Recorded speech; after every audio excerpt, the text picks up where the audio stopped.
मैं वित्त मंत्री श्री को बहुत ही विस्तृत जानकारी देने के लिए धन्यवाद करता हूं। माननीय अध्यक्ष महोदय, मैं माननीय वित्त मंत्री जी से जानना चाहता हूं कि हमारी जो बैंकिंग सिस्टम है उसी में बैंकों और वित्तीय संस्थानों द्वारा दिए जाने वाले ऋण के बदले गिरवी रखे जाने वाली संपत्तियां, मॉर्गेज एसेट्स की बाजार क्षमता, मार्केट पोटेंशियल को मापने के लिए वर्तमान क्रेडिट रेटिंग से अलग कोई स्वतंत्र रेटिंग प्रणाली विकसित करने पर विचार चल रहा है।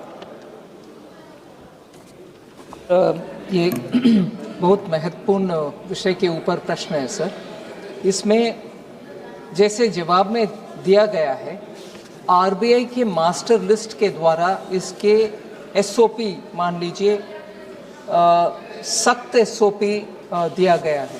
बैंक, हर एक बैंक उनके अपने तरफ से वैल्यूअर्स को एम्पैनल करना होगा और वो अच्छे वैल्यूअर्स हो, ऐसे उनके क्रेडिबिलिटी और उनके क्वालिफिकेशन के ऊपर भी बैंक अध्ययन करके उनको पैनल करने के लिए आवश्यक है।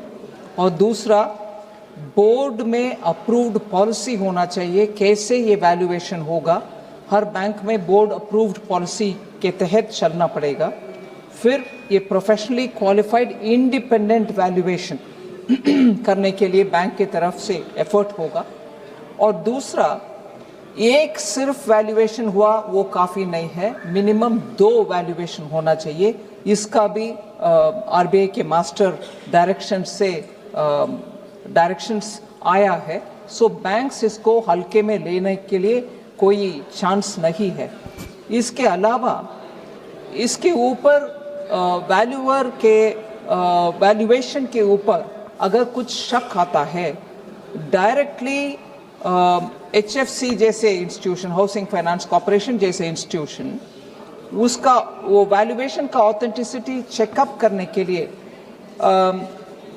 उन अथॉरिटीज़ जैसे लैंड का वैल्यूएशन, फिर लैंड का अथॉरिटी के साथ डायरेक्टली बात करके हमारे पास ये वैल्यूएशन आया है, ये सही है कि नहीं है, ऐसे चेक करने का भी वो आदेश है।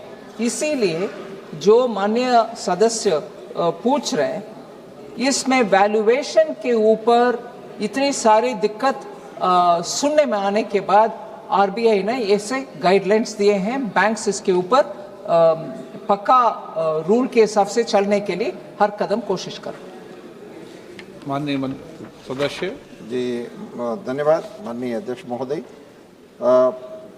ये जो डीआरटी हमारे ट्रिब्यूनल्स हैं, उनके माध्यम से जो नीलामी की प्रक्रिया सुनिश्चित कर रहे हैं, उस सारी प्रक्रियाओं पे निगरानी रखने के लिए भारत सरकार की ओर से या आरबीआई की ओर से कोई प्रभावी तंत्र की व्यवस्था करने का विचार है क्या?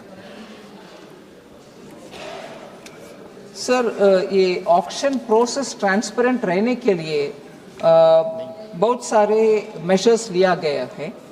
जैसे पहले ई बिक्रे एक व्यवस्था था, वो जो ट्रांसपेरेंट प्लेटफॉर्म है जिसमें नीलामी होने वाले सभी एसेट्स का उसमें जिक्र होगा और उसके बाद ये ट्रांसपेरेंट प्रोसेस के द्वारा होना है, उसके लिए एसओपी है।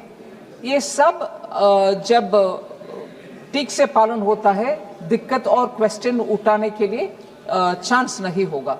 फिर भी ई बिक्रे के चलते हुए जितने भी दिक्कतें आए, उन सब को समझने के बाद अभी नया एक सिस्टम, वो भी डिजिटल सिस्टम है जिससे ट्रांसपेरेंसी पूरा रहेगा। ऐसे